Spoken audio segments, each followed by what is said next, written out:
Well, hiya, Toots. It's me, Brad, aka your Andromeda Queen 1014.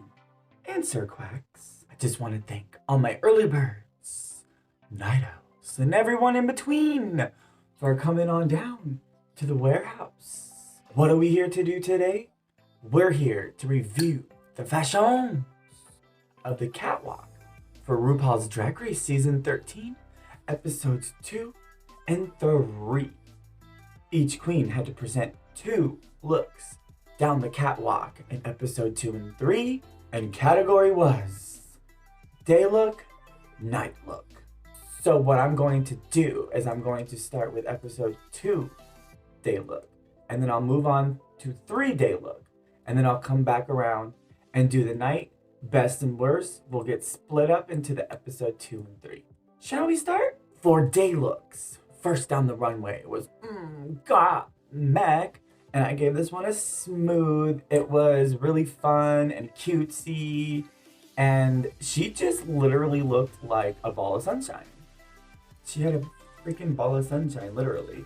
But it was cute, very prideful, very amazing. Second down the runway was Miss Candy Muse, and I gave this one a snooze because this one looked like a night look. And not only that, like the outfit was executed poorly, and I didn't really understand the hair with this outfit, and I really hate to say this, but the makeup was a little busted. Third down the runway was Miss Lalaurie, and I gave this one a snooze.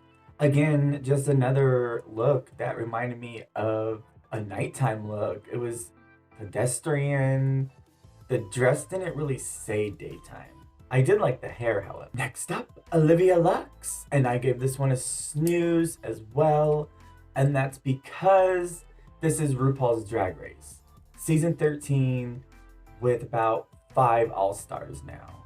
Honestly, it's just nothing new or elevated or exciting. I didn't like the fringe color with color of the outfit. The fringe was unnecessary. I'm so sorry, Olivia. The little purse was cute though. Next down the runway was Miss Simone. Now, I am giving this one a smooth because she walked out looking like 80s freaking CEO realness. I mentioned before that she looked like David Bowie's executive of state or something like that in a past video. Now, what I'm going to say is she still does look like the executive of state. I really liked the colors. It looked pretty cool. I liked it. Next up was Miss Tina Berner, and I'm giving this one a snooze. I didn't care for the color. I didn't care for all this whatever was in the chest area. It made it look so bulky, and she already has big shoulders, so that didn't really help. Last up for Day Looks for Episode 2 was Miss Elliot with 2 T's. And I gave this one also a snooze because just like Olivia, again, 13 seasons of Drag Race, this is nothing new. It wasn't elevated or anything like that. Sorry, guys. All right, so the best look for Episode 2 Day Looks was Meg. And I don't know, she just looked like a coloring book come to life, and it just brought a smile to my face. Again, it was prideful, so she was representing, and she just looked really good and fun. Moving on to Episode 3 Day Looks. First up was Denali, and I gave this one a snooze. I gave this one a snooze because the dress itself wasn't really cinched in enough, if that makes sense. Like, it was a little bulky. And her pantyhose were like, you can see where they were crumbled and everything. And the appliques that she put on the pantyhose was like coming off or whatever, so she didn't like glue it down all the way. Sorry, Denali. Stop. Was Miss Joey J. And I gave this one a snooze because 1, the outfit was pedestrian, and 2, I just don't know what woman this is, and I don't know where this woman is going. Oh, and those boots were ugly. Whew. Next up was Miss Rose. And I gave this one a smooth. I give this one a smooth because it's always fun for an art pop moment. And I think she gave herself shape. The colors were fun. She looked like she was coming out of a Aha music video or something like that. But I really liked it and it was fun. Next up was Tamisha Mon. And I unfortunately gave this one a snooze. And that was because I just didn't, again, get day look. And unfortunately for Tamisha Mon, like the outfit was a little untailored, especially in the pants. Sorry girl, but you are fierce. Next up was Miss Utica Queen. And I gave her a smooth. I give this one a smooth because this outfit was like super fun, out of the box, really creative. I like how she had the bubbles with all the balls everywhere. She really likes to wear balls, doesn't she? But yeah, I really liked it. Last down the catwalk for episode 3, Day Look, was Kamara Hall. And I gave this one a snooze, unfortunately, because we've literally seen this dress probably about 100,000 times, maybe even in the million times, since Jackie O was First Lady.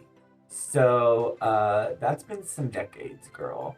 Yes, Jackie O has an impeccable wardrobe, and this dress is pretty and I like it. It's just for Drag Race, since we have seen it so many times for decades, there was nothing elevated or exciting about it. All right, so that brings us to the best and the worst for episode 3. The best was Miss Utica Queen. I almost gave it to Rosé, but the purse that she had was a little poorly executed.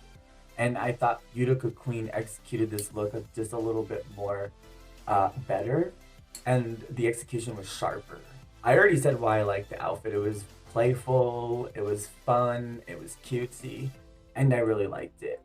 Moving on to the worst, and that is Miss Joey J and Kimora Hall. And I'm giving it to them for the same reason. We've seen pedestrian looks like this before, not only in real life on the streets, but on Drag Race. And again, nothing was new, elevated, or anything like that to the outfit. And I forgot to mention the worst dress for episode 2 of Daytime Look, and that was Miss Candy Muse. And that was just because I don't know what woman would wear that in the daytime and where. All right, so we're gonna move on to episode 2, Night Looks. Be right back. And we're back for the Night Looks for episode 2. Shall we get right into it? First up was Got Mick, and I gave her a soft smooth because it was cute and everything like that, but it wasn't as exciting as her first look. Like her first look had like bam, and you wanted to stare at it. This one was okay, very body, yaddy, and I like body, yaddy. Moving on. And that was Miss Candy Muse. And I give her a snooze because first, the outfit was incomplete. Second, I don't know what woman would wear this of the night. Like maybe a kink mistress or something like that. And she looked like one of those turtles from Mario. Moving on. And I'm just not a fan of her taste and length. Like, not to be mean or anything, but she literally looked like a streetwalker walked in. I didn't care for it. Performance outfit at a club, maybe, but definitely not main stage for RuPaul's Drag Race. Next up was Olivia Lux, and I gave her a smooth. Now, I loved the shape of the dress and how it was cut and slit. It was so flattering. The color was beautiful. Her hair was nice. Oh my gosh, she looked like freaking Vanessa Williams. She just looked so yummy, didn't she? Ugh, gorgeous. Next up was Miss Simone. And I'm giving Simone a snooze. And unfortunately, I gave her a snooze because I just didn't really understand the outfit. Again, another, I don't know who would wear this and where they're going. And especially at night. I don't know. Let's move on. Sorry, Simone. Next up was Miss Tita Berner. Now, I'm giving this one another snooze And that's because, yes, the outfit is okay, but 2, we've kind of seen this outfit before, and 3, I'm just not a fan of those colors together. Sorry. Last up was Miss Elliot with 2 T's, and I gave her a smooth. It was just super elegant and pretty and vampy. She looked gorgeous, and I love the drama of the plume coming out of that hat. So that brings us to the best and the worst for episode 2, Night Lewks. And the best was Miss Olivia Lux. And again, she just looked so yummy and tasty. And she just looked like a candy bar, no? Like a really expensive, shiny candy bar. Let's just move on to the worst outfit. And that is going to go to Candy Muse again. And that's because, again, I don't know what woman wears this and where. And of course, again, because it was an incomplete outfit. Moving on to episode 3 of Night Lewks. And first up was Denali. And I'm giving this one a smooth because I really liked it. She looked hauntingly beautiful. She looked like the head woman of a brothel or something. And the brothel burnt down, but this badass bitch stayed alive. And she was still wearing that outfit, even though it burnt off.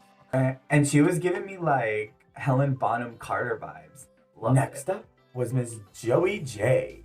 And I'm giving this one a snooze because I think Valerie and Joey J thought this was Night Walker looks. I just don't understand because it's like, yes, she looks like a streetwalker, but at the same time, it's like when did they start covering up so much? I just didn't care for it. Next up was Miss Rose, and I gave this one a smooth. I liked this outfit. I thought it was pretty futuristic. I thought it was cool, little sci-fi. I thought it was effective, and there was nothing really wrong with it for me. Next up was Miss Tamisha Mon, and I'm giving this one a soft smooth. I really liked the fact that she tried to incorporate hair and wigs to the outfit.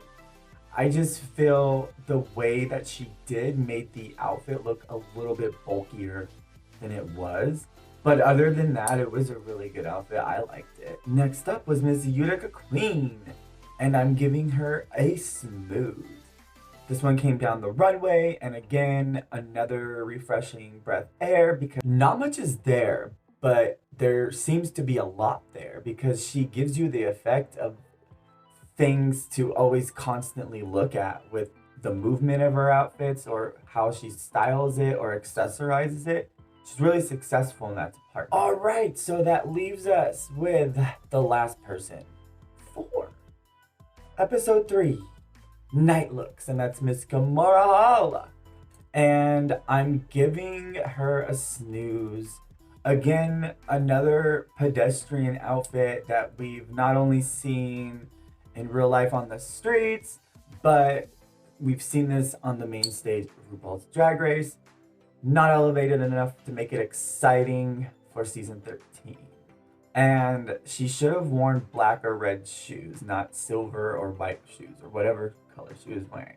So that brings us to the segment of best and worst for Night Lewks, RuPaul's Drag Race season 13, episode 3. Again, it almost went to Rose, but I had to give it to Utica Queen because of everything I just explained before. You can totally rewind and see what I said.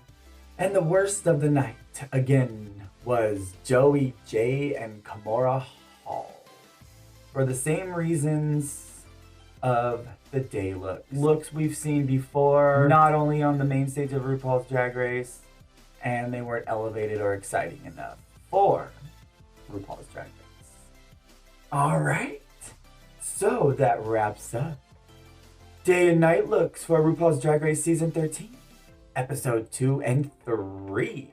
What did you guys think of these looks? Who do you think wore best? Who do you think wore worst? What did you think of this theme? Please let us know in the comments below. And I, Brad, and Sir Quacks, would like to thank all the early birds, night owls, and everyone in between for setting your clocks for 10:14 and coming on down to the warehouse. Until next video, which I think is going to be the promo looks for Down Under. All social media and donations will be here. Toodles!